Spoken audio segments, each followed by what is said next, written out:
tout le monde. Alors, comment ça va? Comment allez-vous? J'espère que vous allez bien.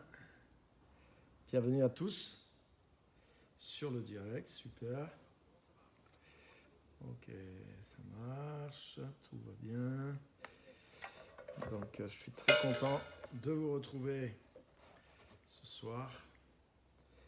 Et on va avoir un temps fort dans la parole, dans la présence du Seigneur. Et on va, aujourd'hui, ça va être le dernier volet du thème.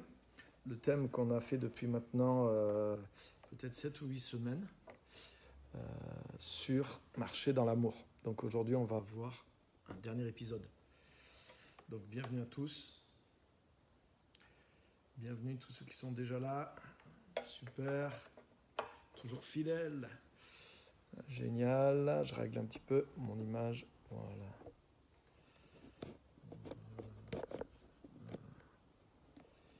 Ok, bienvenue à tout le monde. Vous pouvez également partager bien sûr la vidéo si vous voulez. Ça permet à vos amis aussi, vos propres amis de pouvoir suivre, d'être informés qu'il y a le direct et ils peuvent nous rejoindre. Ok, bon ben on s'installe.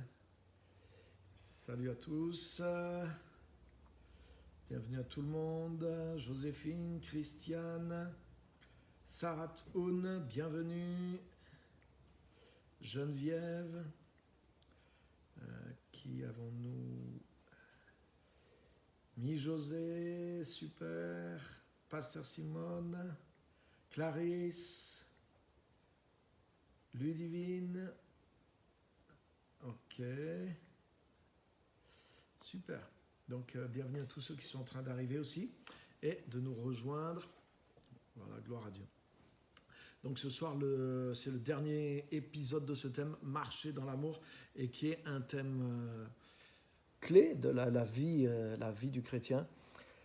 Et vraiment, merci Seigneur pour son amour, et merci aussi pour cette marche dans l'amour. Et aujourd'hui, je vais revenir un petit peu sur un verset qu'on a vu déjà une fois, qui va nous servir de base, qui est dans Éphésiens chapitre 5 et verset 1er. Donc, venez avec moi dans Éphésiens chapitre 5, verset 1er. J'ai amené ma grosse Bible aujourd'hui. Éphésiens 5, 1.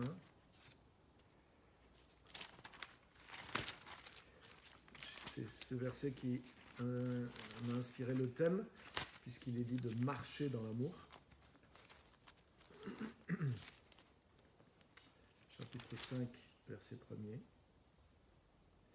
Et dans la traduction que j'ai ici, la Nouvelle Bible Second, il est dit « Imitez donc Dieu comme des enfants bien-aimés et vivez dans l'amour, tout comme le Christ aussi nous a aimés et s'est livré lui-même à Dieu pour nous, en offrande et en sacrifice comme un parfum de bonne odeur. » Donc dans les notes qu'il y a, c'est écrit « vivez » ou « marcher », mais là, cette traduction dit de vivre dans l'amour.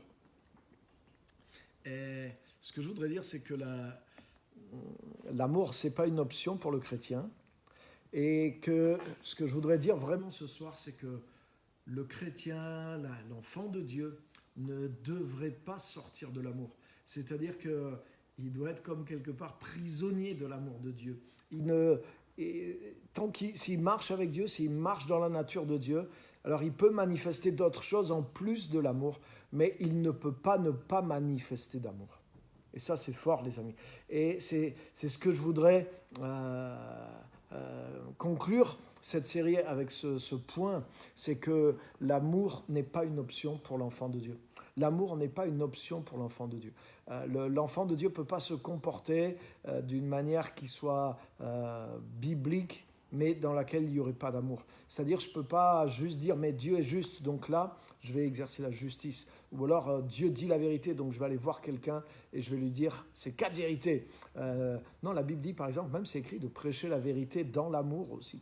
Et tout ce que vous faites, faites-le avec amour. C'est écrit aussi dans la parole de Dieu. Donc, ce que je voudrais montrer, c'est que l'amour est quelque chose dont le chrétien ne peut pas ne devrait jamais, en tout cas, se défaire. Et une des choses dans laquelle tu peux vérifier si tu marches vraiment dans la vie de Christ, c'est est-ce que tu marches dans l'amour, donc est-ce que tu vis dans l'amour. Vous voyez, vivre dans l'amour, et on l'a vu la dernière fois, on a vu que la vie est associée à l'amour et que la mort spirituelle était associée aux ténèbres et au fait de ne pas marcher dans l'amour, de bloquer l'amour, de refuser de marcher dans l'amour. Donc c'est quelque chose de vital et c'est quelque chose qui n'est pas optionnel pour un enfant de Dieu. L'enfant de Dieu il vit dans l'amour. Et je voudrais remonter à la source aussi pour vous montrer 2 ou 3 points ce soir. Et vous allez voir, ça va être quelque chose de puissant et de passionnant. Donc merci à tous ceux qui nous ont rejoints. Laurent, Pascal, JB et Antou, bienvenue. Christian, tous ceux qui nous ont rejoints, si je vous loupe votre nom, je ne le fais pas exprès, vous ne vous sentez pas mal aimé. Carlos, Gomez, bienvenue. Jessica, soyez les bienvenus. N'hésitez pas à partager la vidéo, comme ça vous pouvez interpeller aussi les gens de votre propre, vos amis, vos réseaux, et les mettre en contact avec nous pour qu'ils puissent prendre le live et nous suivre. Donc, marcher dans l'amour. Et on a vu aujourd'hui que dans la traduction qu'on a lue, Éphésiens 5.1, il est question carrément de vivre dans l'amour. Nous devons vivre dans l'amour à l'exemple de Christ. Et le thème aujourd'hui, c'est le chrétien ne doit pas sortir de l'amour. Le chrétien ne peut pas sortir de l'amour. Tu peux exercer la vérité dans l'amour. Tu peux exercer la justice dans l'amour.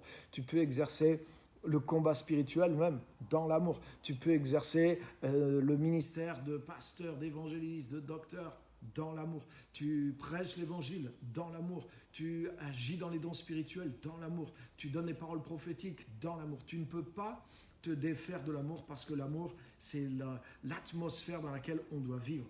Et je vais vous montrer ça par plusieurs passages et en quelques minutes, parce que je n'ai pas beaucoup de temps, mais je vais essayer de vous donner un concentré de choses puissantes que vous pourrez continuer à détailler aussi chez vous.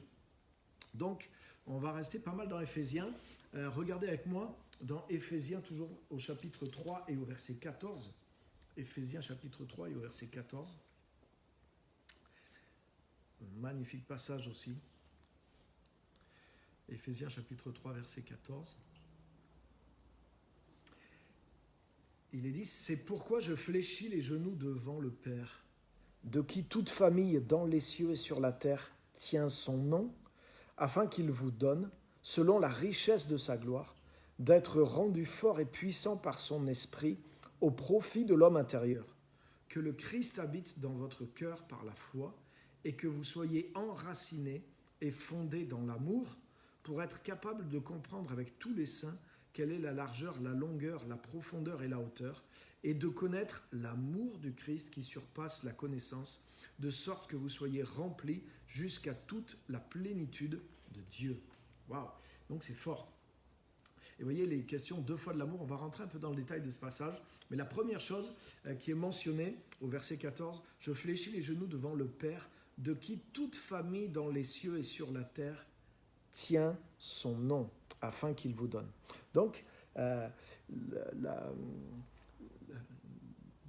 pensée qui est là, et qui revient, elle est plusieurs fois même dans le passage. « Je fléchis les genoux devant le Père, de qui toute famille dans les cieux et sur la terre tire son nom. » Donc déjà, le mot « Père » veut dire que c'est lui qui est le géniteur, c'est lui qui est à l'origine de toute chose. Et dans le mot Père, pour moi, ça me parle de Dieu en tant que créateur, mais ça me parle de Dieu aussi en tant que quelqu'un qui est en relation d'amour avec moi, le Père. Et c'est comme ça que Jésus appelait Dieu, le Père, mon Père. Et on sent dans cette parole, dans cette expression, quand Jésus en parlait, et même comment Paul en parle dans le Nouveau Testament, nous avons la révélation du Père, nous avons la révélation de l'amour de Dieu. Et c'est l'amour de Dieu qui fait qu'il est un Père. Mais dans ce texte aussi, le Père, de qui toute famille dans les terres et les cieux tire son nom, ça veut dire que le Père est à l'origine de tout. Il est à l'origine des différentes familles qui sont là, et il est à l'origine, bien sûr, de la famille de Dieu en Jésus-Christ. Donc ça renforce encore l'idée du lien, mais ça renforce aussi cette pensée-là que je veux vous donner par rapport à notre thème d'aujourd'hui, c'est que Dieu est la source de tout. Et Dieu est la source de cet amour. Et on le voit, c'est ce qu'il essaie de nous montrer, Paul, hein, le Père de qui toute famille tire son nom pour qu'il vous donne. Donc c'est lui la source, selon la richesse de sa gloire. Et regarde bien, selon la gloire de Dieu, c'est-à-dire ce qui émane de Dieu, la nature positive qui émane de Dieu, et bien quand la gloire de Dieu, cette nature, cette émanation, on pourrait dire, des attributs de Dieu, lorsqu'elle fortifie votre être intérieur, qu'est-ce qui se produit? Christ habite dans votre cœur par la foi et il vous remplit de son amour. Et vous vivez dans l'amour et vous allez connaître toutes les dimensions de l'amour au-delà de toute connaissance. C'est ce qu'il dit. Donc ça montre que la source profonde qui vient du cœur de Dieu, lorsqu'elle agit et qu'elle fortifie notre être intérieur, mais ça crée quoi? Ça crée une atmosphère d'amour à l'intérieur de nous. Autrement dit, notre esprit est baigné dans l'amour, et pas n'importe quel amour, mais dans l'amour de Dieu. Et ça, les amis, c'est la vie chrétienne normale. Alléluia. Et je veux revenir sur ça pour conclure, parce que souvent, on voit l'amour comme un commandement. On voit l'amour comme, oui, voilà, le nouveau commandement que Jésus nous a donné, ce qui est vrai. Mais Jésus nous donne ce commandement après nous avoir établis en lui, après nous avoir donné une capacité. Il nous a d'abord aimés comme le Père l'a aimé. Et c'est à partir de cet amour, demeurer dans mon amour, comme moi je demeure dans l'amour de mon Père. C'est à partir de vivre dans l'amour que nous pouvons marcher dans l'amour. Et c'est pour ça que je veux revenir sur cette pensée ce soir. Oui, marchons dans l'amour, mais parce que d'abord, nous avons appris à vivre dans l'amour. Et nous ne vivons pas dans n'importe quel amour, nous vivons dans cet amour que Dieu projette sur nous, cet amour dont le Père est la source absolue envers nous. Amen. Donc ça, c'est une première pensée qui est forte. Le Père est la source. Et si on regarde bien, en réalité, ce passage qui commence au verset 14, il finit au verset 21. Hein, et donc si je reprends au verset 19, « Et connaître l'amour du Christ qui surpasse la connaissance, de sorte que vous soyez remplis jusqu'à toute la plénitude de Dieu. » Donc vous voyez, d'être rempli de toute la plénitude de Dieu, mais c'est essentiellement être dans cette atmosphère d'amour, d'être rempli de cet amour et de cette capacité d'amour, de connaître, d'être nous-mêmes baignés, d'être comme plongés, immergés dans cet amour. Et le verset 20, « À celui qui peut, par la puissance qui est à l'œuvre en nous, faire infiniment au-delà de tout ce que nous demandons ou pensons, à lui la gloire dans l'Église et en Jésus-Christ, dans toutes les générations, à tout jamais. Amen. » Donc ce verset est connu et il parle de la puissance par laquelle Dieu opère en nous et veut agir en nous dans le monde aussi. Et c'est un verset qui me parle et qui me motive parce qu'on voit que Dieu veut agir par sa puissance au travers de nous. Mais tu as vu, pour que je dirais ce qui est derrière, l'atmosphère qui est derrière cette puissance, c'est que nous sommes dans l'amour de Dieu. Nous sommes dans la lumière de Dieu. Et quand la Bible parle de marcher dans la lumière, ça évoque la clarté, la connaissance, mais ça évoque aussi tout ce qui est positif, tout ce qui est bienveillant. Et on ne peut pas marcher dans la puissance réelle de Dieu. On ne peut pas marcher dans le service de Dieu avec puissance selon Dieu si nous ne sommes pas dans l'amour. Beaucoup de gens recherchent l'autorité, la puissance, mais pour s'affirmer eux-mêmes. Des fois, c'est leur ego qui cherche à s'exprimer au travers de l'autorité, de la puissance. Vous savez que dans le monde aussi, et même dans le monde occulte, les gens recherchent la puissance, l'autorité pour se faire valoir, pour pouvoir défoncer des choses, pour pouvoir... Et Dieu nous a donné de l'autorité, Dieu nous a donné de la puissance, mais j'aime le verset 20 et 21 qui montre, là c'est un peu un verset maximum, hein, celui qui peut faire au-delà de ce qu'on peut demander ou penser par la puissance qui agit en nous. Donc c'est vraiment un verset qui nous incite, qui nous stimule dans la puissance de Dieu. Et vous avez vu, ce verset, il vient à la fin de cette gloire de Dieu qui est issue du Père, qui est la source, et qui imprègne notre âme, qui imprègne notre esprit.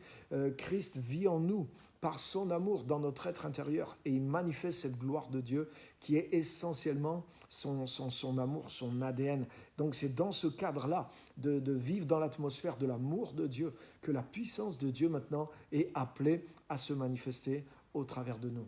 Alléluia. Et ça, c'est tellement important, vraiment important, et on ne pourra jamais assez le souligner. Et on doit apprendre à vivre dans l'amour établi. Ça vient du Père, ça vient de la communion avec le Père. Wow. Deuxième chose que je voudrais dire, qu'on trouve aussi dans Éphésiens chapitre 1 et au verset 17. Paul prie pour les Éphésiens au verset 17 et il dit,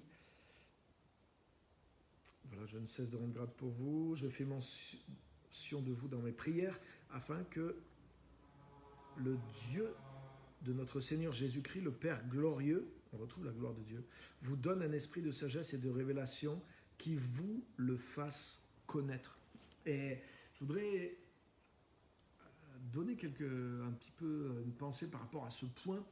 Paul prie pour ces nouveaux Éphésiens, ils ont eu la révélation de l'Évangile, ils ont été remplis du Saint-Esprit, il leur dit, vous avez cru, vous avez été scellés du Saint-Esprit. Et il dit, maintenant ma prière, c'est que vous puissiez connaître Dieu par révélation. Qu'est-ce qu'il veut dire? Et je pense qu'on sait tous que le mot connaître dans la Bible veut dire faire l'expérience de Adam et Ève. Adam connut Ève et elle enfanta ensuite un fils. Donc ça parle d'intimité, c'est pas juste une connaissance théorique, mais c'est une intimité, une rencontre, un contact. Mais je voudrais vous dire que ce que Paul prie, c'est pas pour ça simplement. Paul ne priait pas pour qu'ils aient un contact vivant avec Dieu, parce qu'ils l'avaient déjà eu. Ils avaient ce contact, cette communion avec Dieu. Maintenant, je vais vous amener quelque part plus loin. Et si je reprends même l'idée du mot connaître dans le sens Adam connut Ève, donc ça veut dire des relations intimes, les relations sexuelles entre l'homme et la femme, la relation intime. Donc connaître bibliquement veut dire faire l'expérience d'eux, être uni avec. Mais je vais vous dire quelque chose qui va peut-être vous choquer, mais tu peux avoir des relations sexuelles avec quelqu'un sans le connaître. C'est-à-dire que oui, tu le connais dans le sens où tu fais l'expérience intime de son corps et de sa personne, mais tu peux très bien, ça peut être quelqu'un que tu as rencontré il n'y a pas si longtemps que ça, et tu ne connais pas vraiment qui il est, dans le sens tu ne connais pas son caractère, tu ne connais pas ses réactions, tu ne sais pas qu'est-ce qu'il a vraiment au fond de lui. Peut-être que c'est beaucoup plus tard que tu vas le connaître, ou peut-être, en tout cas pour nous les chrétiens, on ne fonctionne pas comme ça dans la sexualité, mais ce que je veux dire, c'est que c'est possible. Et c'est ça que je voudrais montrer aussi dans cette prière de Paul. Bien sûr, ça veut dire connaître. On ne peut pas connaître Dieu si on n'a pas un rapport avec lui, c'est-à-dire si on n'a pas un contact vivant avec lui, si on n'est pas touché par son esprit, s'il n'y a pas une interaction entre l'esprit de Dieu et notre esprit. Ça, c'est la base. Mais sur cette base, il y a quelque chose d'autre qui doit se construire, c'est qu'on doit connaître qui est Dieu. À force de rapport avec lui, à force de communion avec lui, mais aussi en découvrant la révélation dans sa parole de qui il est, de comment il s'est montré en particulier en Jésus-Christ, parce que c'est Jésus-Christ qui nous révèle le Père. Celui qui m'a vu a vu le Père. La révélation dans l'Ancien Testament du Père n'est que partielle, les amis, mais c'est Christ qui a révélé la parfaite image du Père, comme on l'a vu aussi ces derniers temps. La loi a été donnée par Moïse, mais la grâce et la vérité, c'est les attributs même de Dieu, et sont venus par Jésus-Christ, ont été montrés, communiqués au travers de Jésus-Christ. Donc je ne vais pas revenir là-dessus. Mais nous devons non seulement faire l'expérience surnaturelle de Dieu, du contact, de la rencontre avec lui, mais nous devons approfondir ce contact, cette liaison, cette relation que nous avons avec lui, en découvrant son cœur, en découvrant son caractère. Et nous devons découvrir l'amour, la sorte d'amour que Dieu a pour nous. Quelqu'un peut t'aimer, tu peux avoir des relations sexuelles, enfin peut-être pas toi, mais un homme et une femme peuvent avoir des relations sexuelles ensemble et sans se connaître, sans connaître vraiment est-ce que la personne m'aime vraiment, est-ce que la personne a de la grâce, est-ce que la personne est douce, est-ce que la personne... Vous voyez ce que je veux dire? Et on peut avoir été touché par Dieu. Bien sûr, quand on est touché par Dieu, c'est fantastique. On peut être rempli d'amour à ce moment-là, mais il y a des chrétiens qui ont été réellement touchés par Dieu. Mais on les enseigne sur le fait que, attention, Dieu est comme ça, Dieu va te juger si tu ne vas pas à l'église, Dieu va te frapper si tu ne donnes pas ta dîme, la malédiction est sur toi si tu ne dis pas telle ou telle chose, si tu ne fais pas telle ou telle chose. Et des fois, les chrétiens croient ces choses-là sur la nature de Dieu, par exemple, malgré qu'ils aient des rapports avec lui, malgré qu'ils aient un contact spirituel vivant avec lui. Donc, et pourtant, ça, c'est pas la nature de Dieu, c'est des choses qui ne correspondent pas à la nature de Dieu, par exemple. Donc, c'est dans ce sens-là que Paul prie et qu'on a lu ensemble dans Éphésiens 3,14. Je prie pour que vraiment vous connaissiez la nature profonde de Dieu, que vous puissiez connaître l'amour spécial que Dieu a pour vous, pour ses enfants, que vous puissiez vous détacher de la loi, que vous puissiez vous détacher de l'esprit de condamnation, de jugement. Arrêtez de voir Dieu comme quelqu'un de dur. Dieu a été catégorique et radical envers notre péché, mais c'est sur Jésus qu'il a jugé avec radicalité et sans compromis le péché. Il l'a jugé avec puissance. Pourquoi ? Pour pouvoir nous aimer, pour pouvoir libérer sa grâce et son amour sur nous qui sommes ses enfants avec puissance. Et il n'y a plus de condamnation aucune pour ceux qui sont en Jésus-Christ. Nous devons découvrir le cœur de Dieu. Nous devons découvrir qui est vraiment Dieu pour nous, ses enfants, et ce qu'il a voulu nous montrer en se manifestant de cette façon-là en Jésus-Christ, non seulement pendant que Jésus-Christ était sur terre, mais au travers de la mort, la résurrection de Jésus-Christ et du don du Saint-Esprit. Et c'est dans ce sens-là que Paul priait. Je prie que vous puissiez connaître le Père. Donc non seulement, mon frère, ma sœur, toi qui écoutes, tu as besoin d'un contact, tu as besoin d'un rapport, excuse-moi l'expression, mais tu as besoin d'être au contact vivant avec le Père pour que ton cœur soit ouvert, pour que tu le connaisses, que quelque chose se passe par l'Esprit de Dieu, par la révélation. Mais tu as besoin aussi de découvrir par cette révélation qui va continuer et par sa parole le caractère de Dieu, le type d'alliance que Dieu a fait avec toi, la révélation du cœur de Dieu pour ses enfants dans la nouvelle alliance, parce que c'est ça qui va te rendre libre, c'est ça qui va t'affranchir de beaucoup de choses et qui va t'amener à pouvoir vivre dans une relation forte et puissante avec Dieu. C'est ce qu'on a lu au chapitre 3, en sorte que vous soyez remplis jusqu'à toute la plénitude de Dieu. Donc ce qui nous amène à la plénitude de Dieu et ce qui nous amène à la puissance de Dieu, on l'a vu, versets 20 et 21, que Dieu veut nous donner, en tout cas au travers de Jésus-Christ et dans l'Évangile, mais c'est d'être rempli de l'amour de Dieu, c'est de connaître sa gloire et d'être rempli de l'amour de Dieu et de connaître les 4 dimensions de l'amour de Dieu, en sorte de rentrer par cette plénitude qui est marquée par l'amour de Dieu, dans notre plénitude et dans la puissance de Dieu. Donc vous voyez les amis, Dieu insiste dans ces passages-là pour nous montrer que c'est l'atmosphère dans laquelle doit vivre notre esprit. Notre esprit est fait pour vivre dans l'amour de Dieu. Et comment nous pouvons marcher dans l'amour ? Parce que nous vivons dans l'amour. Parce que nous-mêmes, nous ne sortons pas de l'amour. Comment nous pouvons manifester ensuite dans la pratique ? Comment ça va sortir de nous ? Parce que c'est l'atmosphère dans laquelle nous sommes. C'est l'atmosphère que nous respirons. C'est l'atmosphère dans laquelle nous vivons avec notre esprit. Il est dit enraciné et fondé dans l'amour. Quand tu es enraciné dans quelque chose, tu ne peux pas le quitter pour faire un petit tour ailleurs. Tu ne peux pas quitter l'amour de Dieu et croire que la minute d'après, tu es sous son jugement ou tu es sous sa condamnation si tu es enfant de Dieu. Ce n'est pas possible. Vous voyez ce que je veux dire ? Tu ne peux pas considérer Dieu sous cet angle-là et ensuite, quand tu es enraciné et voir autre chose qui te fait perdre l'amour. Oui, tu peux voir la justice de Dieu, mais en étant enraciné dans son amour. Bien sûr, tu dois connaître Dieu d'une façon complète, mais tu dois vivre enraciné et fondé dans son amour pour toi. Et c'est tellement important, c'est une révélation, parce que ce que Dieu a fait pour nous en Jésus-Christ, la nouvelle création que nous sommes séparés de beaucoup de choses. Il y a des choses qui ne nous concernent plus.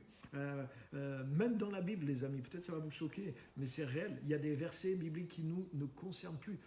Par exemple, Jésus dit que celui qui croit en lui, il a déjà la vie éternelle, il est déjà passé de la mort à la vie et il ne vient pas en jugement. Celui qui est en Christ, il est déjà rentré dans la nouvelle création. Wow. Il est né une deuxième fois.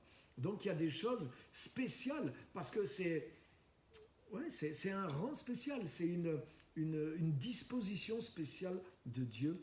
Et dans cette disposition-là, en Christ, mais nous pouvons découvrir le cœur de Dieu pour nous. Et le fait que nous sommes en Christ, le fait que nous marchons en Christ, mais nous sommes justement, Dieu a voulu justement, et Dieu a créé cet espace, on pourrait dire, en Christ, cette nouvelle création en Christ, pour que nous vivions sous son amour. Et c'est encore ce qu'on va voir dans quelques versets en plus. Amen. Donc retenez ça. Apprenons à connaître vraiment qui est Dieu pour nous en Jésus-Christ. Alléluia. Regardez aussi avec moi dans toujours Éphésiens chapitre 4, versets 1 et 2. Éphésiens 4, versets 1 et 2. Il est dit, je vous encourage donc, moi le prisonnier dans le Seigneur, à vous comporter, regardez bien, à vous comporter d'une manière digne de l'appel que vous avez reçu. En toute humilité et douceur avec patience, supportez-vous les uns les autres dans l'amour, en vous efforçant de conserver l'unité de l'esprit par le lien de la paix. Ce verset, il vient juste après le petit passage qu'on a lu en premier, les versets 14 à 21 du chapitre 3, où il nous dit d'être rempli de l'amour de Dieu, d'être rempli de la gloire, de faire l'expérience de l'amour de Dieu, de sa puissance, des 4 dimensions de l'amour de Dieu qui nous amène à une plénitude, qui déclenche la puissance de Dieu sur nous. Et c'est pour ça qu'après il dit, je vous encourage donc. Donc ça veut dire une fois que tu es rentré dans cette plénitude, une fois que tu t'es enraciné et que tu es fondé, une fois que tu vis dans l'amour de Dieu, tu vis dans la dimension de l'amour de Dieu. Alors maintenant, comporte-toi d'une manière digne de l'appel que tu as reçu. Ça veut dire qu'une fois que tu as appris à vivre dans l'amour, une fois que tu t'établis dans l'amour et que tu vis chaque jour par ton esprit, que tu es baigné, que tu puises de cet amour de Dieu, marche à la hauteur de ce que tu es, marche d'une manière conforme à cet appel, à cette nature, à cette atmosphère dans laquelle tu vis. Et à ce moment-là, mais tu peux supporter les autres avec douceur et dans l'amour, parce que tu ne te bases pas de ce qui se passe sur terre pour réagir à ce qui se passe sur terre, mais tu te bases par rapport à ce qu'il se passe entre Dieu et toi pour pouvoir retransmettre cette atmosphère dans les choses qui se passent sur terre. Alléluia. Et je voudrais vous dire quelque chose, par exemple, dans Éphésiens, c'est que ce que le chrétien doit faire ne commence que là, à partir du chapitre 4. Si vous lisez tout le chapitre 1, tout le chapitre 2, tout le chapitre 3, il n'est pas mention une seule fois de ce que nous devons faire. Il n'est que mention de ce que Dieu a fait pour nous et de ce que nous sommes maintenant en Jésus-Christ dans les lieux célestes. Et là, il y a une révélation extraordinaire, tellement énorme. Et vous avez vu, ça se termine avec les versets qu'on a lus au chapitre 3, où c'est la plénitude de l'amour de Dieu, c'est la gloire du Père qui nous communique dans notre être intérieur, la force de son amour, etc. et qui déclenche la puissance de Dieu. Et ça, c'est la fin des 3 chapitres où, et on va revoir un petit passage aussi, où Dieu nous montre comment il nous a aimés, comment il nous a bénis, comment il nous a mis à part en Jésus-Christ, etc., etc. Donc, quand tu vis finalement dans la réalité de ce que Dieu a fait pour toi, quand tu t'appropries simplement en le voyant et en le recevant, c'est par grâce, ce que Dieu a fait pour toi, là où il t'a mis, là où il m'a mis, et que tu vis dans cette position, dans cet amour, dans cette atmosphère, dans cette réalité de l'amour de Dieu pour toi. Mais c'est pas si difficile que ça de marcher dans l'amour. C'est pas si difficile de marcher dans l'amour quand tu vis dans l'amour, quand tu as été élevé dans l'amour, quand tu as été ressuscité dans l'amour, quand tu as été recréé en Jésus-Christ dans l'amour, quand tu as été mis au contact de l'amour du Père, quand tu as été rempli de l'amour du Père et que tu es constamment renouvelé dans cette source de l'amour de Dieu. Mais ce n'est pas difficile pour toi de supporter les uns les autres avec patience et d'exercer l'amour envers les autres. Malheureusement, souvent et trop souvent, nous voulons commencer la vie chrétienne par le chapitre 4, où nous commençons à prêcher aux gens par le chapitre 4, et nous les exhortons, il faut faire comme ci, il faut faire comme ça, il faut aimer comme ci, et il faut pardonner. Si tu ne pardonnes pas, Dieu ne te bénira pas. Mais non, c'est pas tout à fait comme ça. C'est parce que Dieu t'a pardonné en Christ. Rappelez-vous la parabole du serviteur infidèle, celui qui... ou le serviteur, je ne sais plus comment ça s'appelle, en tout cas celui qui veut faire payer les 100 euros, alors que le maître lui a fait cadeau de 300 000 euros. Et c'est exactement ça. Ça veut dire que Dieu nous a fait une grâce infiniment plus grande que celle que nous devons faire aux autres. Et tu as vu, dans la parabole, ça ne commence pas par le gars qui attrape son prochain, qui lui doit 100 euros, et ensuite le maître qui lui fait cadeau. Non, ça commence d'abord par l'intendant, le serviteur, Lui, il doit une somme astronomique à son maître. Et il va vers son maître et lui dit, aie pitié de moi. Et son maître lui fait grâce. Et après, quand il sort, il attrape l'autre par le cou, il veut lui faire payer les 100 euros. Donc, vous voyez, l'ordre dans lequel les choses se passent, c'est que le maître fait d'abord cadeau au serviteur. Et c'est pour ça que le serviteur doit ensuite faire cadeau à ceux qui sont ses débiteurs, ceux qui lui doivent quelque chose. C'est dans cet ordre-là que ça se passe. Donc, c'est vrai que si tu penses que tu n'as rien, faire cadeau de 100 ou 150 euros, ça paraît beaucoup. Mais si on t'a fait cadeau toi-même de centaines de milliers d'euros, mais remettre une dette de 100 ou 150 euros, c'est facile pour toi.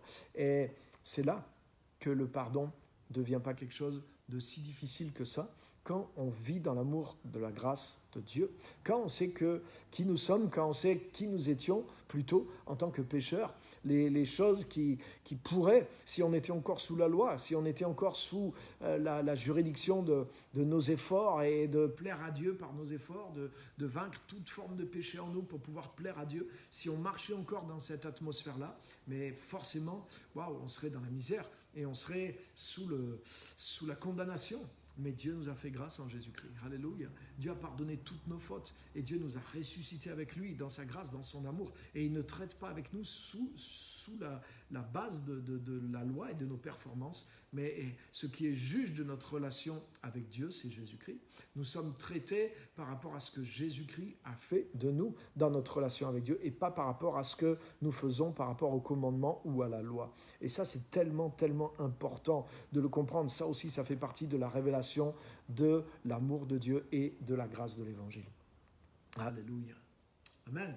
Donc, vous voyez, c'est parce qu'on est dans cette hauteur-là que maintenant, il nous dit au chapitre 4, après les 3 premiers chapitres, on ne devrait pas commencer à dire il faut que je fasse, tant que je ne sais pas qui je suis et ce que Dieu a fait pour moi. Et avant de commencer le chapitre 4, tu dois lire les 3 premiers chapitres. Et je t'encourage à lire en détail les 3 premiers chapitres d'Éphésiens. Fais ça pendant plusieurs jours, plusieurs semaines même. Et tu vas voir comment la capacité d'aimer va être forte en toi parce que tu vas saisir la grâce de Dieu. Tu vas vivre dans l'amour. Tu ne peux pas marcher dans l'amour si tu ne vis pas premièrement dans l'amour. Et c'est facile de vivre dans l'amour de Dieu parce qu'il est là, parce que c'est là que Dieu nous a mis en Jésus-Christ. Donc notre comportement est une conséquence.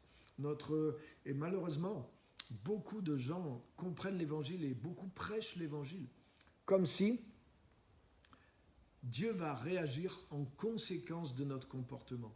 Si je fais bien ça, alors Dieu va me bénir. Dieu va me donner la puissance, Dieu va me donner la grâce, Dieu va me donner la bénédiction. Souvent on enseigne comme si Dieu va réagir en conséquence à nos comportements. Alors que non. L'évangile, c'est que nos comportements deviennent une conséquence de ce que Dieu a déjà fait, de là où Dieu a déjà agi pour nous en Jésus-Christ. Et quand je reçois ce que Dieu a déjà fait pour moi en Jésus-Christ, et quand je vis dans ce que Dieu a déjà fait pour moi en Jésus-Christ, parce que c'est comme un trésor, une source dans laquelle je ne peux pas dire « Ah oui, j'ai compris ça il y a 20 ans, donc il n'en reste plus aujourd'hui. » Non, c'est quelque chose que c'est tous les jours que je vis à partir de ce que Dieu a fait pour moi en Jésus-Christ. Et c'est quelque chose, il y avait un vieux chant qui disait ça, de la croix, la grâce coule comme un fleuve constamment. Et c'est vrai, la grâce, elle coule de l'œuvre de Jésus-Christ constamment. Donc il n'y a pas quelque chose qui va s'épuiser, il n'y a pas quelque chose qui va me manquer aujourd'hui, j'ai besoin d'autre chose pour pouvoir carburer aujourd'hui. Non, mon carburant, c'est toujours ce que Dieu a fait pour moi en Jésus-Christ. Et mon comportement va être la conséquence de ce que Dieu a fait pour moi. Donc, ce n'est pas Dieu qui réagit par rapport à mon comportement. Ça, c'est la loi. Si tu fais ça, Dieu fera ça. Et si tu ne fais pas ça, Dieu se comportera de telle ou telle manière envers toi. Et tant que le chrétien fonctionne comme ça, alors il est malheureux. Parce qu'il ne vit pas dans l'évangile en réalité. Il s'est trompé d'alliance. Et c'est facile d'avoir ce réflexe-là. Je ne parle pas pour être sauvé, mais pour marcher avec Dieu, pour bénéficier de la grâce, de la relation avec Dieu, des dons de Dieu, de ses promesses dans notre quotidien. Beaucoup de chrétiens croient dans un salut par grâce, mais en réalité, ils ont une marche avec Dieu qui est basée sur une forme de légalisme des œuvres. Comme je viens de le dire, ils pensent que Dieu réagit à leur comportement. Non. Ce que je suis en train de vous montrer dans Éphésiens, c'est que notre comportement, il nous est demandé qu'à partir du chapitre 4, et il est une conséquence de tout ce que Dieu a fait pour nous, en nous et au travers de nous. Vous avez vu jusqu'à la puissance qui agit infiniment au-delà de ce qu'on peut penser, cette puissance qui est basée dans l'amour et sur l'amour. Et c'est là qu'il nous dit maintenant, marchez à la hauteur, marchez donc en conséquence, par rapport à toute cette position, toute cette richesse, marchez maintenant donc, selon l'amour, et supportez-vous les uns les autres avec l'amour, etc., etc. Rappelez-vous toujours de ça, les amis. La vie chrétienne, ce que nous produisons pour Dieu, c'est toujours une conséquence de ce que Dieu a déjà fait pour nous en Jésus-Christ. Et c'est tellement important de toujours vivre, nous, à partir du Père. Hein. C'est pourquoi c'est ce qu'on a vu aujourd'hui.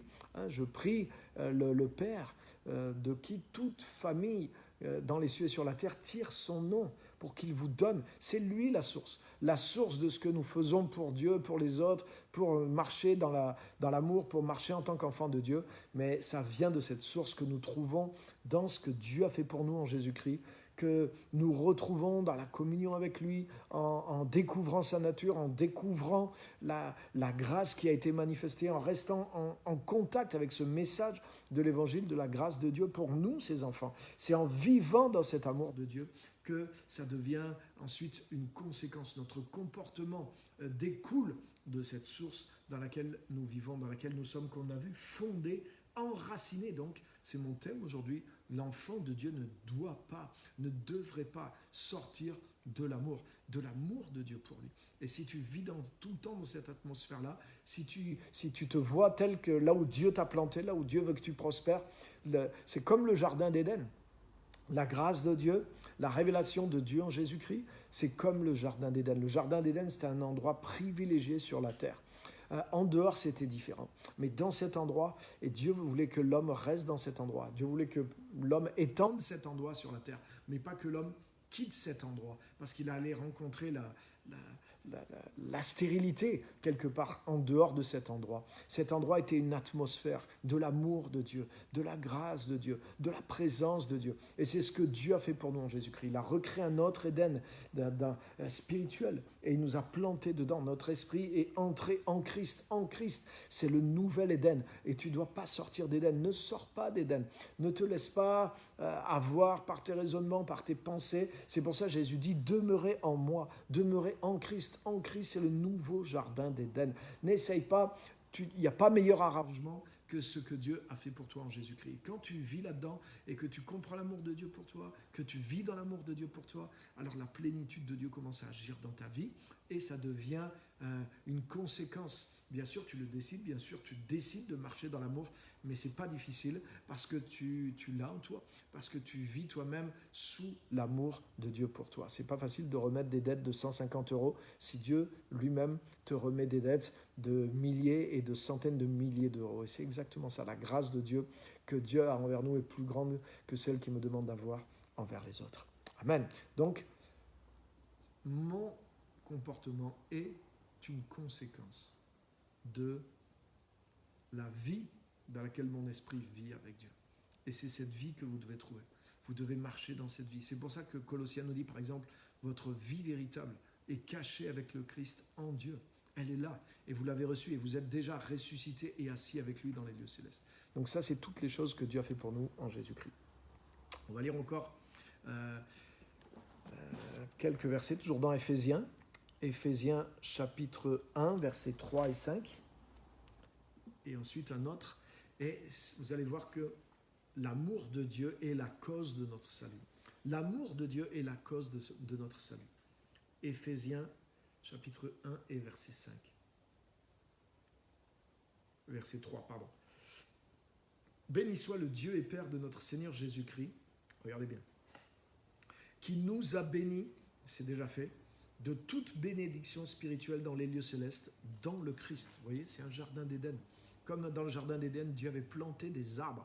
Ce n'étaient pas les mêmes arbres qu'il y avait sur la terre. Dieu avait dit à la terre de faire pousser des arbres, les arbres pour se nourrir simplement physiquement. Mais dans le jardin d'Éden, il y avait des arbres pour se nourrir spirituellement. Vous vous rappelez, il y avait l'arbre de vie, mais il y en avait d'autres sûrement.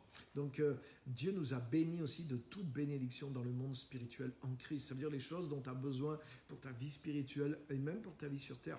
Dieu les a plantées en Jésus-Christ et Dieu t'a mis dans ce jardin d'Éden. L'homme n'a rien fait. L'homme est arrivé, tout était déjà fait. Et l'homme ne devait pas essayer de recréer quelque chose. L'homme ne devait rien faire pour que Dieu lui donne le jardin d'Éden. Dieu avait créé le jardin d'Éden et ensuite il plaça dedans l'homme qu'il avait fait pour que l'homme soit dans le jardin. Alléluia. Dieu nous a mis en Christ. Dieu a tout préparé d'avance en Jésus-Christ.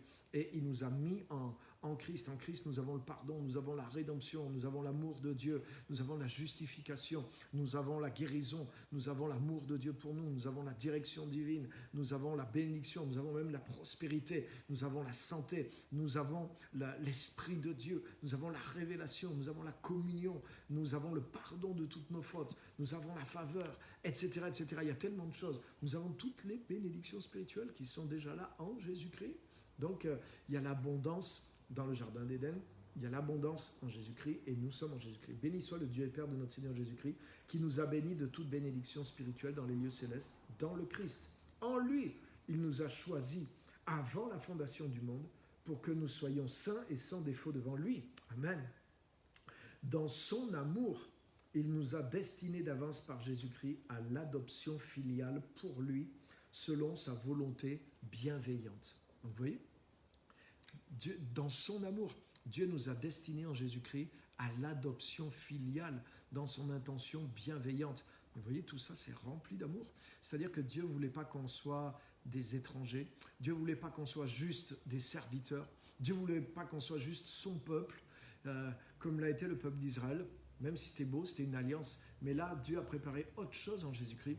Il a préparé l'adoption. C'est-à-dire, il a créé une disposition en Jésus-Christ qui fait de nous ses enfants, qui fait de nous ses filles et ses fils. Et dans son amour. Ça veut dire que l'amour est à l'origine de notre salut. Et notre salut, ce n'est pas juste quelque chose de...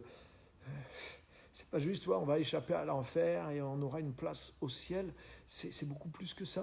Vous voyez, Dieu ne veut pas au ciel simplement comme pour faire de la déco. Dieu ne veut pas des figurants, Dieu ne veut pas des serviteurs, Dieu ne veut pas des esclaves, Dieu ne veut pas des jouets, Dieu ne veut pas des créatures pour animer son monde, pour se distraire. Mais Dieu nous a adoptés comme ses enfants. Dieu nous donne les droits et les privilèges et le meilleur de son amour. Dans son amour, il nous a choisis par Jésus-Christ à cause de sa bienveillance. Vous voyez les termes qui sont employés pour nous amener dans l'adoption. L'adoption, c'est ce projet bienveillant, ce bon projet qu'il avait conçu de toute éternité et qu'il a manifesté maintenant en Jésus-Christ. Donc vous voyez, c'est rempli de l'amour de Dieu. Ce jardin d'Éden qui est en Christ, c'est une manifestation de l'amour de Dieu. Tu pourrais être sauvé, quelqu'un peut te sauver sans que ça soit que l'amour soit la raison fondamentale. Il peut le faire par humanité, par solidarité, par justice, par honneur, pour de multiples raisons, ou par intérêt même. Mais Dieu révèle, vous voyez comment c'est révélé dans son amour. Et il aurait pu juste nous sauver, non, il nous a préparés pour être adoptés. Et en Jésus, nous avons l'adoption. Nous sommes ses enfants par Jésus-Christ. Nous devenons ses réels enfants par Jésus-Christ. Donc nous sommes l'objet. Dieu a enlevé tout ce qui nous empêchait d'être l'objet de son amour parce que Dieu est amour. Dieu avait choisi de nous aimer. Dieu ne nous aime pas parce qu'il y avait quelque chose d'aimable ou de bon en nous, mais Dieu nous aime parce qu'il avait choisi de nous aimer et il a écarté de nous toute la saleté, tout ce qui pouvait l'empêcher de nous aimer. Dieu nous a fait passer au travers de la rédemption qui est en Jésus-Christ pour pouvoir nous adopter comme ses enfants et puis pouvoir nous aimer librement sans qu'il y ait rien qui l'empêche de nous aimer. Et tu sais quoi, en Jésus-Christ, Dieu a réussi cette œuvre. Tu es l'objet et je suis l'objet de l'amour parfait, de cet amour extravagant, cet amour fort, on pourrait dire cet amour violent, ardent, puissant de Dieu. Et quand tu comprends ces choses-là et que tu l'acceptes, on dit mais comment Dieu peut m'aimer? Parce que c'est pas en toi, c'est en Dieu. Ça le regarde. Comment Dieu peut m'aimer? Parce qu'il est comme ça et parce qu'il a choisi de le faire et qu'il s'est donné les moyens de pouvoir nous aimer malgré ce que nous étions auparavant. Il l'a corrigé, il l'a racheté, il l'a transformé en Jésus-Christ. Il nous a donné de son esprit, il nous a fait naître de nouveau, il nous a purifiés, il nous a sanctifiés et on l'a vu ensemble et il nous a bénis. Regarde, il nous a choisis avant la fondation du monde pour que nous soyons saints et sans défaut devant lui. Donc c'est lui qui en Jésus-Christ nous a rendus saints et sans défaut à ses yeux. Amen. Donc toi, à tes yeux, à toi, tu te vois jamais saint et jamais sans défaut. Mais je vais vous dire une chose, les amis, c'est que la religion La religion et la religiosité créent chez l'être humain toujours cette conscience du péché, cette conscience de la faute, cette conscience mais dans la rédemption qui est en Jésus-Christ. Jésus-Christ, l'agneau de Dieu, a ôté le péché du monde pour que Dieu puisse nous aimer librement. Et il nous a plantés dans une atmosphère qui est différente de celle de la loi, de la condamnation. Il a enlevé tout ça, il a réglé ce problème-là. Jésus est venu régler ce problème-là. Mais la religion essaie toujours de nous replonger dans la conscience de ces choses, de ce problème-là, de regarder à nos défauts, de regarder à nos fautes et de croire que Dieu va réagir par rapport à la perfection qu'on devrait obtenir par nos comportements. Et tout ça, les amis, c'est l'esprit de la religiosité. Et je vous garantis qu'il pénètre dans nos milieux aussi, comme le serpent est pénétré dans le jardin d'Éden. Mais aujourd'hui, laisse-toi convaincre par la parole de Dieu, même si c'est un court message, mais saisis quelque chose, saisis l'Esprit de Dieu, saisis la parole et la révélation qui sont là ce soir pour toi. Parce qu'en Jésus-Christ, Dieu libère son amour sur nous, libère sa grâce, et c'est l'amour de Dieu qui est la cause de notre salut, qui est la cause de notre sainteté, qui est la cause de notre perfection à ses yeux, et il peut nous aimer librement. Si Dieu est satisfait de son œuvre envers moi, alors je dois apprendre à être satisfait de son œuvre envers moi, et je dois rentrer en paix par rapport à ma vie. Alléluia, qui suis en Christ et qui marche avec Christ de tout mon cœur. Je ne me juge pas moi-même, comme disait Paul, selon la loi, mais je marche dans la justice que m'a donnée Dieu en Jésus-Christ. Cette justice qui ne vient pas de mes œuvres, mais cette justice qui est un don abondant de Dieu et qui vient sur tous ceux qui croient dans ces choses-là en Jésus-Christ. Je suis justifié parfaitement à ses yeux, je suis devenu agréable dans le bien-aimé et je suis devenu l'objet de son amour. Il m'a rendu capable d'être l'objet de son amour en Jésus-Christ. L'amour de Dieu est la cause de notre salut, car Dieu a tant aimé le monde qu'il a donné son Fils unique afin que quiconque croit en lui ne périsse pas, qu'il ne reste pas dans la mort spirituelle, mais qu'il ait la vie spirituelle, la vie éternelle, la vie de Dieu, l'amour de Dieu, dans le présent maintenant, et bien sûr jusque dans l'éternité. Donc l'amour de Dieu est la cause de notre salut. Je termine avec Éphésiens, toujours, chapitre 2, verset 5, un dernier verset, parce qu'il est déjà l'heure.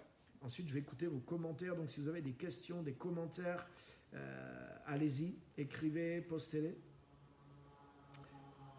Comme ça, je pourrai voir ce que vous dites. Et on va lire ce verset 5, chapitre 2, verset 5.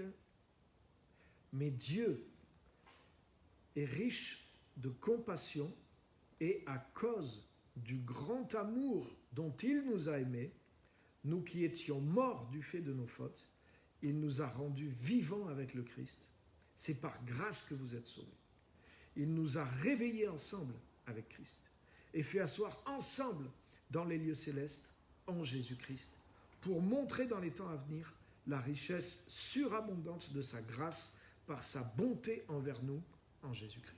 Donc vous voyez, le salut, dans ces termes qui sont là en tout cas, c'est pas juste un salut qui est futur, on sera sauvé quand on mourra, on ira au ciel, non.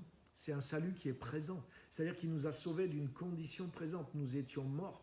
Et ça ne vient pas de nos efforts, ça ne vient pas de ce qu'on a fait. Et ça veut dire que se maintenir dans la vie de Dieu, vivre dans la communion avec Dieu, vivre dans l'amour, c'est une grâce, c'est quelque chose qui nous est donné en Jésus-Christ. Dieu nous a planté un jardin d'Éden et Dieu nous a mis dans ce jardin d'Éden en Jésus-Christ. Il nous demande de rester là. Il nous demande d'apprendre à vivre à partir de ça, au lieu de vivre à partir de nous, de nos efforts, de la loi, de notre regard sur nous. Apprenons à vivre à partir du regard que Dieu a sur nous, au lieu d'apprendre à vivre à partir du regard que j'ai sur moi. Tellement important ça. Je me crois plus intelligent que Dieu. Je me regarde à moi. Ah non, je ne suis pas digne de l'amour de Dieu, alors je vais faire quelque chose pour essayer de me rendre digne. Et je me trompe. Je me crois plus intelligent que Dieu. Je veux faire mieux que ce que Dieu a fait pour moi en Jésus-Christ. Et je prive Dieu de m'aimer et je me prive de son amour. Non. Commençons à nous voir comme Dieu nous voit. Commençons à marcher dans l'esprit que Dieu par son esprit, a sanctifié notre esprit. Dieu a rendu notre esprit nouveau. Et il nous dit de marcher par l'esprit, de ne pas marcher par la chair. C'est-à-dire de ne pas marcher par nos sens, de ne pas marcher par notre raison, de ne pas marcher à partir d'en bas, à partir du regard que j'ai sur moi, mais à partir de l'esprit, à partir de mon esprit qui est uni au Saint-Esprit, de mon esprit qui a été lavé, qui a été sanctifié une fois pour toutes, c'est écrit, au travers de Jésus-Christ, qui a été aspergé par le sang du Fils de Dieu et qui a été purifié. J'ai obtenu une rédemption éternelle. Alléluia. Donc en Christ, waouh. Bien sûr, il faut que je reste attaché à lui, mais en lui, Les choses sont faites et je suis l'objet de son amour parce qu'il m'a rendu, comme on l'a lu ensemble, sans faute à ses yeux. Alléluia. Saint et sans défaut à ses yeux, à cause de l'œuvre de Jésus-Christ. Et je dois commencer à me voir depuis en haut au lieu de me voir depuis en bas pour essayer de monter en haut. Vous voyez? Et Éphésiens, c'est ça. Les 3 premiers chapitres sont consacrés à nous montrer qui nous sommes depuis en haut. Et c'est seulement au chapitre 4 qui nous est dit, maintenant, quand tu regardes depuis en haut vers le bas, tu es dans cette atmosphère de l'amour de Dieu pour moi, tu as tellement saisi l'amour de Dieu pour toi que tu peux marcher dans l'amour. Comme tu vis dans l'amour, tu peux marcher dans l'amour. Amen. Regardez, je relis ce verset 5 qui est extraordinaire. Et Dieu est riche de compassion. Donc vous voyez, c'est déjà son amour. Et à cause du grand amour dont il nous a aimés. Donc vous voyez, Dieu est riche de compassion à cause du grand amour, la cause de notre salut, la cause de tout ce qui nous arrive en Jésus-Christ. Ce n'est pas nous, ce n'est pas nos efforts. Dieu ne réagit pas en fonction de ce que nous faisons. C'est Dieu, à partir de lui-même, le Père, de qui tout tire son nom, la source de tout, par sa propre compassion, à cause de son grand amour, avec lequel il a choisi de nous aimer, nous, toi et moi. Et il nous connaît. Mais il a exercé sa grande compassion, son grand amour dont il nous aimait, nous qui étions morts du fait de nos fautes. Il nous a pardonné, bien sûr, et il nous a rendus vivants avec le Christ. C'est lui. Il nous a rendus vivants avec le Christ. Il nous a pardonné pour ça, il nous a rachetés. Il nous a rendus vivants avec le Christ. C'est par grâce que vous êtes sauvés à cause de son amour. Il nous a réveillés, ressuscités ensemble et fait asseoir ensemble dans les lieux célestes en Jésus-Christ pour montrer dans les temps à venir la richesse surabondante de sa grâce par sa bonté envers nous. Autrement dit, son amour immense, son amour extravagant, immérité, c'est une faveur imméritée, mais elle est sur nous. Dieu a déployé tout ça en Jésus-Christ. Et c'est à l'œuvre dans nos vies. Pourquoi vouloir aider Dieu? Pourquoi vouloir essayer qu'est-ce qu'on peut produire par rapport à ça? Non, on est l'objet de l'amour de Dieu. On doit vivre dans l'amour. Avant de pouvoir marcher dans l'amour, on doit vivre dans l'amour. Et quand tu vis dans l'amour, tu peux marcher dans l'amour. Et quand tu comprends ces choses-là, c'est ce que je voudrais te laisser en tout dernier lieu, c'est ne sors pas. Ne quitte pas le jardin d'Éden, ne sors pas de l'amour de Dieu pour toi. Reste, comme Jésus a dit, demeurez dans mon amour. Ne mélange pas des choses sur la nature de Dieu. Ne mélange pas la loi et la grâce. Ne mélange pas de marcher par toi-même, par ta chair et par ton esprit. N'essaie pas de faire toi-même quelque chose pour que Dieu te donne en retour. N'essaie pas d'acheter la bonté de Dieu parce que ça ne marche pas dans ce sens-là. Tu es déjà l'objet de la grâce, de la bonté. C'est à cause de son amour que nous sommes sauvés. La raison de notre salut, c'est l'amour de Dieu. La raison de notre résurrection spirituelle, c'est l'amour de Dieu. C'est tout ce qu'on vient de voir. Donc voilà, que Dieu vous bénisse, que Dieu vous inspire. Et c'est le dernier volet qui résume aussi pas mal de choses et qui nous laisse sur cette touche, qui est une bonne touche finale, vivre dans l'amour de Dieu pour toi et moi. Amen. Donc allez-y, si vous avez des commentaires. Je vais regarder vos commentaires. Amen, alléluia, c'est un bon commentaire. Bienvenue à tous ceux qui étaient là. Florence, Martial, Joël, que j'ai pas vu tout à l'heure. Bienvenue à tous. Tim qui est là, Abigail, super. Comment allez-vous? Marie-Claude, bienvenue. Chantal, super. Magali. Waouh. Amen. C'est une vidéo que vous pouvez repartager. Il y a beaucoup d'enfants de Dieu qui ne connaissent pas ces vérités-là ou qui les mélangent avec les autres. Et partagez ce message, parce que c'est un message qui aidera beaucoup de gens. Merci. Juste waouh. Ça, c'est un commentaire, ça. Donc, ça veut dire ouh. Mais le message, des fois, fait du bien, mais reprenez le message. Reprenez les versets qui vont avec. Vous-même, je vous encourage à faire votre propre étude des 3 premiers chapitres d'Éphésiens et soulignez tout ce qui parle de l'amour de Dieu dedans pour vous. Et apprenez ces passages, captez ces choses et restez dans ces choses. Parce que des fois, on reçoit un message comme ça nous fait du bien. Et puis 2 jours après, boum, on se remet sous la condamnation. On n'utilise pas ce message, vous voyez, au lieu d'être enraciné dans les vérités de ce message, on va reprendre autre chose ailleurs qui est contraire à ça, qui n'est pas l'évangile, ou qui est un peu mélangé, et on va se remettre nous-mêmes dans la chair, dans l'effort personnel, à se dénigrer soi-même, à se rejeter soi-même, à plus marcher dans l'amour. Vous voyez, dans la Bible, l'amour est lié à la lumière. la puissance de Dieu vient dans la lumière. La joie de Dieu, vous voyez, en Dieu, toutes les vertus de Dieu, toute la gloire de Dieu, qui est une émanation de lumière aussi, c'est que des vertus positives. Et l'amour, on pourrait dire que l'amour est le ciment, la principale de toutes. Hein, comme dit Paul, la plus grande de toutes, c'est l'amour. Et donc on ne peut pas quitter l'amour. Et quand tu vis dans l'amour, dans la connaissance, dans la paix, dans la joie, mais je te garantis la puissance de Dieu, là, les dons de l'Esprit, là, tout ça c'est le royaume de Dieu, c'est la nature de Dieu. Le royaume de Dieu, c'est l'amour, la paix, la joie par le Saint-Esprit, Romains 14, 17. Donc vous voyez, c'est pour ça que je ne peux pas quitter cette atmosphère. Si je commence à rentrer à fermer mon cœur, à plus vivre dans l'amour, à plus comprendre l'amour de Dieu pour moi, et à plus marcher dans l'amour, et bien là, je bloque l'ensemble. Et vous qui aspirez comme moi aussi à vivre dans la puissance de Dieu, dans les miracles, dans toutes ces grandes choses-là, mais nous devons apprendre pour ça à marcher dans la lumière, à marcher dans cette émanation de positif qui vient de Dieu. Vous voyez, la lumière, c'est que quelque chose, c'est qu'une émanation positive. La lumière amène de la chaleur, elle amène de la vie, elle amène tellement de choses. Hein, et l'amour fait partie de la lumière. L'amour c'est un des composants principaux de la lumière en tant que nature de Dieu. Donc nous ne pouvons pas quitter l'amour, nous ne pouvons pas être en dehors de l'amour, sinon nous quittons Dieu. Si nous quittons l'amour, nous quittons Dieu. Et Dieu lui-même, vous avez vu, Dieu nous a rendu l'objet de son amour, alors que nous n'en sommes pas dignes, même aujourd'hui en tant que chrétiens, nous ne sommes pas dignes de l'amour de Dieu. Mais Dieu, au travers de sa disposition en Jésus-Christ, nous a introduits dans son amour. Et nous sommes les objets de son amour. Donc c'est pourquoi aussi il nous demande d'aimer de la même façon, même nos ennemis. C'est-à-dire pas par rapport à ce qu'on reçoit d'en bas, mais par rapport à ce qu'on reçoit de la source qui est le Père. Comprenez maintenant l'évangile, comment ça marche? Ça marche à partir de la lumière de Dieu. Nous aussi, nous marchons dans la lumière et avec les armes de la lumière qui sont la justice de Dieu, l'amour de Dieu, la grâce de Dieu. Donc que Dieu vraiment vous bénisse et vous inspire.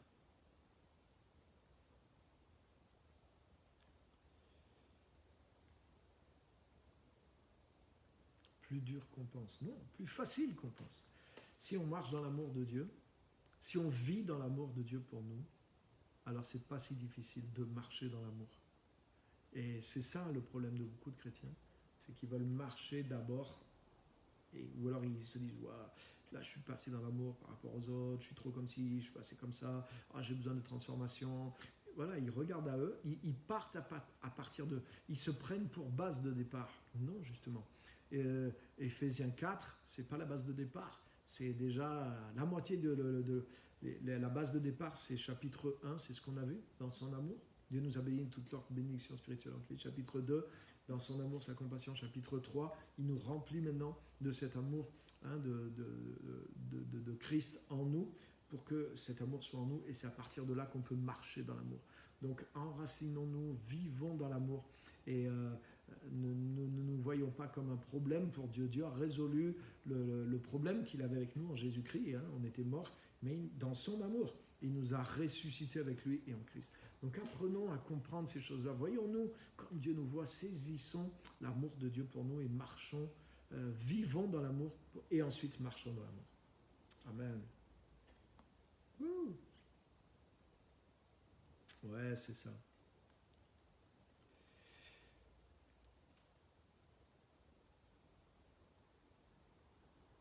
Et ouais, ça a l'air, mais quand on écoute des réflexions, l'impression de faire mal les choses. C'est pour ça qu'il faut écouter plus la parole de Dieu qu'écouter ce que les autres pensent et ce que nous on pense. Parce que c'est ce que dit Dieu, il dit mes pensées ne sont pas vos pensées et mes voix ne sont pas vos voix.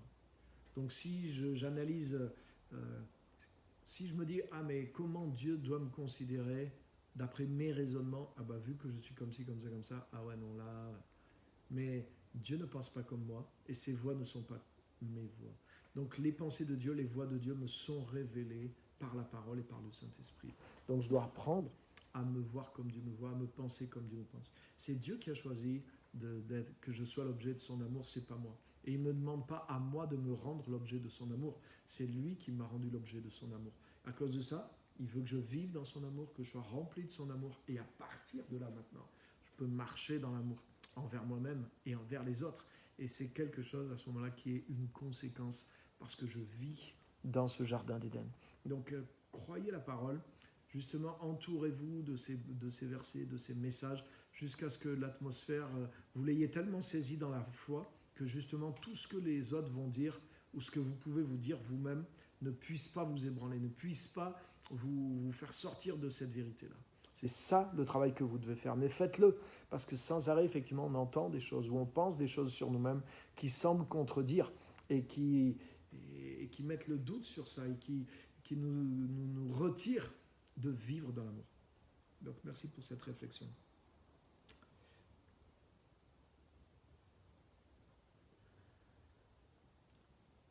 L'amour est lié avec la lumière. Amen. Ok. Bon, bah super, on a passé 1 heure, on est au bout. On est à l'heure, c'est parfait. Les amis, je vous laisse, je vous dis que Dieu vous bénisse. Et sur les prochains jeudis, je ne serai pas avec vous parce que je pars en Côte d'Ivoire cette fin de semaine. Donc je serai là-bas pour pratiquement 3 semaines. Donc je serai le prochain jeudi, ça sera le 30. Je pense que j'aurai le live avec vous. Donc je ne serai pas là sur les 3 prochains jeudis. Donc merci de m'accompagner dans votre foi, dans vos prières. Je serai là-bas en Côte d'Ivoire pour le Seigneur, pour la mission. Donc il y a beaucoup de choses, beaucoup de programmes, beaucoup de... Voilà l'appel de Dieu qui est là pour faire des choses aussi pour lui, pour les autres là-bas. Donc priez avec foi pour que des portes soient ouvertes, qu'il y ait de grandes choses qui se passent, de grandes conversions, de l'enseignement pour les églises, pour les pasteurs, pour former des leaders, pour toucher le pays, pour toucher beaucoup de monde, pour pouvoir qu'on soit accompagné de la puissance de Dieu, l'amour de Dieu, du royaume de Dieu. Vous voyez, priez pas juste que rien, aucun malheur nous arrive. Non, priez pas dans un sens défensif. Si vous priez pour moi, s'il vous plaît, ne priez pas dans un sens défensif, priez dans un sens offensif. Aidez-moi à ce que les portes soient défoncées, que les portes du royaume des ténèbres soient brisées, que la vérité brille, que des contacts surnaturels se passent, que des portes nouvelles soient ouvertes pour l'évangile, pour qu'on soit efficace pour la cause de Jésus-Christ, etc., etc. Priez d'une manière offensive, s'il vous plaît, et sinon ne priez pas. Des fois, je ne parle pas trop. Je ne m'étends pas trop parce que c'est vrai que des fois les gens sont bien intentionnés. Oui, des fois j'ai besoin, si quelqu'un prie pour moi, je veux qu'il y ait de la foi dans sa prière. Je ne veux pas juste que Seigneur protège-le, qu'il ne s'écrase pas en avion, qu'il ne se fasse pas empoisonner. Non, je n'ai pas besoin de ces prières-là. Ça, c'est déjà assuré par la grâce de Dieu. Et c'est des prières de peur, il n'y a pas de foi, il n'y a pas de puissance dans ces prières. Donc si vous priez, s'il vous plaît, priez avec foi et priez d'une manière... voyez, qui m'aide à percer. Priez pour qu'on ait l'efficacité, qu'il y ait la grâce, la gloire de Dieu, qu'il y ait du fruit et du résultat chaque jour dans ce voyage, qu'on soit en forme, qu'on soit renouvelé, qu'on ait la pensée de Dieu, la puissance de Dieu, la direction de Dieu sur nous, sur chaque jour, sur chaque intervention, des portes nouvelles qui s'ouvrent, etc., etc. Merci pour vos prières d'une manière offensive et on se retrouve bientôt. Il y a beaucoup de programmes aussi qui commencent à l'église, ici à Clermont-Ferrand, sur Saint-Éloi aussi. Donc s'il vous plaît, rejoignez aussi vos églises locales, participez, ne loupez pas, parce qu'il y a beaucoup de choses qui sont en train de se mettre en place et qui vont se lancer tout de suite. On aura des baptêmes aussi sur Clermont-Ferrand le 26 de ce mois. On a l'université de la vie qui va commencer, on a de l'évangélisation tous les samedis, donc il y a beaucoup de choses qui partent, la rentrée part sur les chapeaux de roue. Donc comme je disais dimanche aussi, revenez dans les cultes de tout ce temps de Covid et tout ça. Il n'y a pas une personne sur nos 2 églises, il n'y a pas une personne qui a attrapé le Covid parce qu'elle est venue à l'église. 0. On n'a eu aucun cas, aucune contamination qui est venue de l'église. Donc il n'y a pas de danger, surtout que maintenant les choses vont mieux. Donc ce n'est pas le moment de vous endormir à la maison, mais c'est le moment de nous rassembler, de participer et de reprendre de plus en plus l'action. Il y a des âmes à sauver, il y a du bien à faire. On a beaucoup de projets là en route ici aussi, sur tous les plans, et on a besoin de vous pour accomplir la volonté de Dieu, parce que nous sommes le corps de Christ. On ne peut pas être démantelé, mais on doit être rassemblé, unis, rempli du Saint-Esprit et actif. Donc voilà, merci à tous, que Dieu vous bénisse là où vous êtes, et à bientôt.